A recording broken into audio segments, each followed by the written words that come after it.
Hiker back here again today. Today we are going to finish off the second half of the pasta dough that I made yesterday. I'm going to show you today how to make ravioli. Yesterday we learned how to make linguine noodles, and we also learned how to make pappardelle, that's how I call it, noodles, the wider noodles that you would use in different pasta carbonara kind of dishes. Today I got it all rolled out. I have rolled it super thin, so know that when you hold these up, you should, and I don't know if you can see it, but I should be able to see my hand back behind it. It should come through when you hold it up. So that means that it's thin enough. I've rolled these two out to the closest that I could get them. One of them's a little bit bigger, and I'm okay with that because I'm going to use that for my topper. So the first thing I'm going to do is take egg whites, and I'm just going to brush an egg white wash all over the bottom half of this, so that egg white wash is just going to act like glue all over these raviolis. All I did was I cracked an egg, separated the yolk, saved the yolk for another pasta dish because I can use just yolks instead of egg whites when I go to make fresh pasta. I'm going to brush that all over so that it's all nicely covered. All right, next thing I'm going to do is I'm going to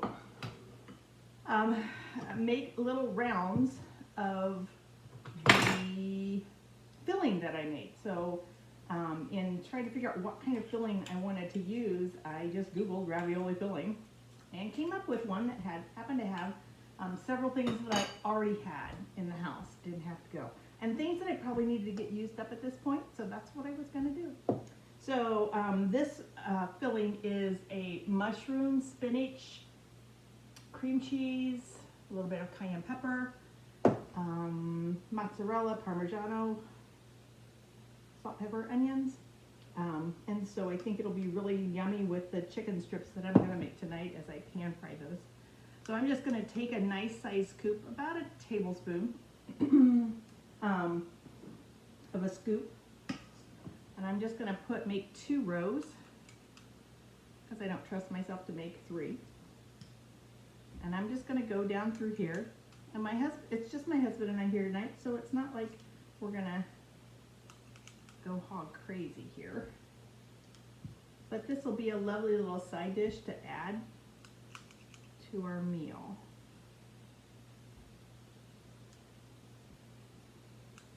And I've already kind of decided if I had extra, I know what I'm going to do with it.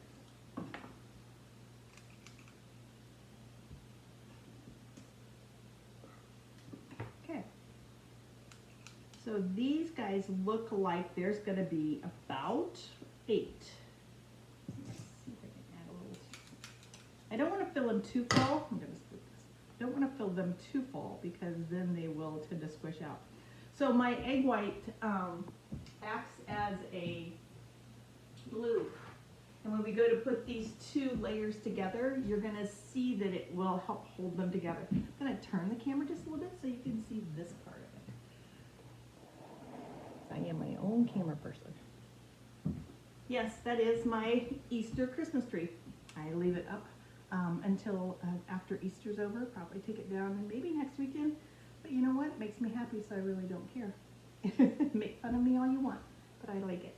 So I'm going to fold mine in half, and I'm going to lay it right down the middle, making sure that I've got everything covered well. Lay one side down, and lay the other side down. Okay. You can see I've got my cute little holes here, and I'm going to stretch my dough just a little bit. And I'm going to push it down around all the little balls. The idea within this is you're trying to get the air pockets out of that. And I'm trying to pinch them down really well. You could buy a fancy little pasta or a ravioli tray. And that looks like an ice cube tray. That's a little bit narrow or thinner, not as deep, I'm sorry. You would lay your pasta in there, then you would scoop your filling inside of that and then lay another layer of the pasta on top. For no more than I make ravioli. As a matter of fact, I think this is the first time I've ever made ravioli. I'm not going to buy that. I'm going to figure out how to do it from scratch using what we have. I'm just pushing these guys down, sealing them off, pushing out the air between them. We could have made these a little closer probably, but for this time we'll be just fine.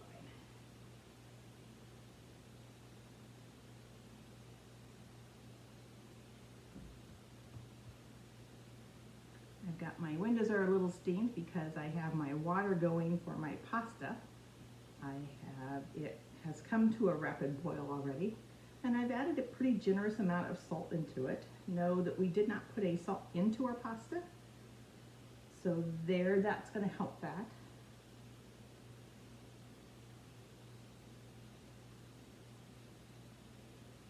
Lots of old wives' tales about adding salt into pasta. It makes it boil faster. That's probably not right. Okay, got cute little tortellinis. No, that's not tortellini, that's ravioli. So now, I'm going to take my handy dandy pizza cutter because that seems to be the easiest way to do it. And I'm just very carefully and hopefully in as straight a line as I can, go right down in the middle of these. And I'm going to go on the other side so that I lose some of the, some of the excess that I have. See, this is sticking here a little bit. Right above the gourd. I'm just going to even up the sides of the ravioli. At this point, I should be able to pull this extra away.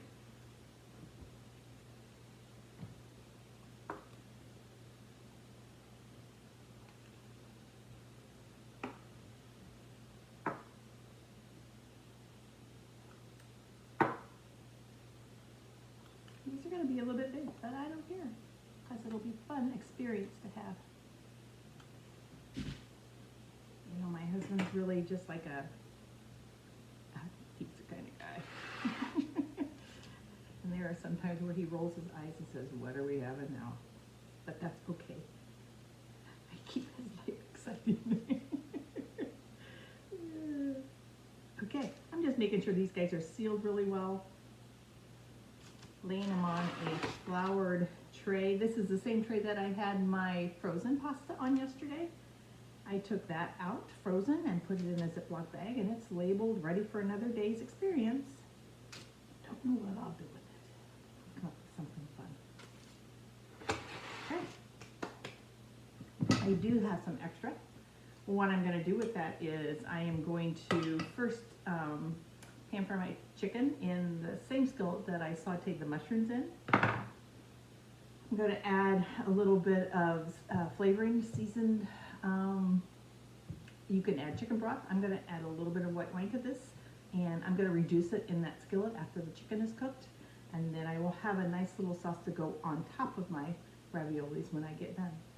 You know your raviolis are done when they float, and when I get to that point, I will show you what they look like. See you soon.